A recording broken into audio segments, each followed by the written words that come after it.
ಹೆಣ್ಮಕ್ಳಲ್ಲೇ ಹೌದು free bus ಅದ ನಮಗೊಂದು 2,000 ರೂಪಾಯಿ ಸಿಗ್ತಾವೆ ಅನ್ನೋಂಥ ಮಾತಿನಿಂದ ಹೆಣ್ಮಕ್ಳಂತೂ ಇವ್ರ ಪರ ಇದ್ದಾರೆ ಅಂಥೇಳಿ ವಾತಾವರಣ ಅದ.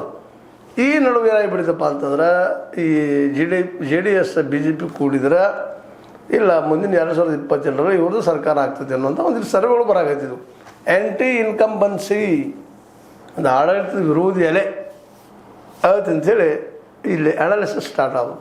ಇದು ಸಹಿತ BJPಗೆ ಒಂದು ಏನಪ್ಪ ಅಂದ್ರೆ ಒಂದು ಆತ್ಮಬಲವನ್ನು ನಾವು ಹೋರಾಟ ಮಾಡಬೇಕು ಒಳ್ಳೆಯ ಸಂದರ್ಭದ ಅಂತೇಳಿ ಅವರು ಫೀಲ್ಡಿಗೆ ಇಳಿದೇ ಬಿಟ್ಟಿದ್ದಾರೆ. ಹೀಗಾಗಿ ಈ ಒಂದು ಸಂಘರ್ಷದಿಂದಾಗಿ ಕಾಂಗ್ರೆಸ್ ಹಿಂಬಡಿತ ಅನುಭವಿಸೋದಷ್ಟಲ್ಲ DKಶಿ ಅವರು ಸಹಿತ ಇದು ಕಂಟಕ ಆಗುವಂಥ ಸಾಧ್ಯತೆಗಳು ಹೆಚ್ಚಾಗ್ಯಾವ. ಅದಕ್ಕಾಗಿ ಅವ್ರು ಮೊನ್ನೆ ಮೀಟಿಂಗ್ ಕರೆದ ಹೇಳಿದರು, ನಿಮ್ಮ ಮನಸ್ಸಿದ್ರೆ ಕೊಡ್ರಿ ಹೇಳಿದ್ರೆ ಬಿಡ್ರಿ ಅಂದರೆ ಬಿಟ್ಟಂಗೆ ಆಗ್ಯದ. ಆದರೆ BJP ಮತ್ತು JDS ಇಲ್ಲಿಂದ ಬಿಡುವಾಗಿಲ್ಲ, ದೊಡ್ಡದು ಮಾಡೋದು ಅವಕಾಶ ಸಿಕ್ಕದ ನಮಗೆ ಸಹಜ ಅವಕಾಶ ತಾನಾಗಿ ಬಂದದ್ದು. ಒದಗೆ ಭಾಳ ಇಲ್ಲಿನ ಇಲೆಕ್ಷನ್ನ ಇದನ್ನು ಜಗ್ಗುನು ಮುಂದಿನ ತನಕ ಮತ್ತು ರೈತರಿಗೂ ಇದು ಬಿಟ್ಟು ಹೋಗ್ಬೇಕಾಗ್ಯದ.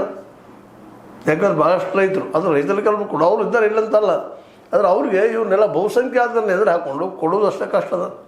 ಯಾಕೆ ಅಲ್ಲೇ ಇರೋರು ಅಲ್ಲೇ ಬದುಕು ಮಾಡೋರು ಅವರು ಸಹಿತ ಬೆದ್ರ ಹಿಂದೆ ಸಲ್ದಂಗೆ ಕಾಣ್ತದೆ. ಒಟ್ಟಾರೆಯಾಗಿ DKಶಿ ಅವ್ರು ಏನೋ ಒಳ್ಳೆ ಹೆಜ್ಜೆ ಇಡ್ತಾರೆ ಅನ್ನೋದ್ರೊಳಗೆ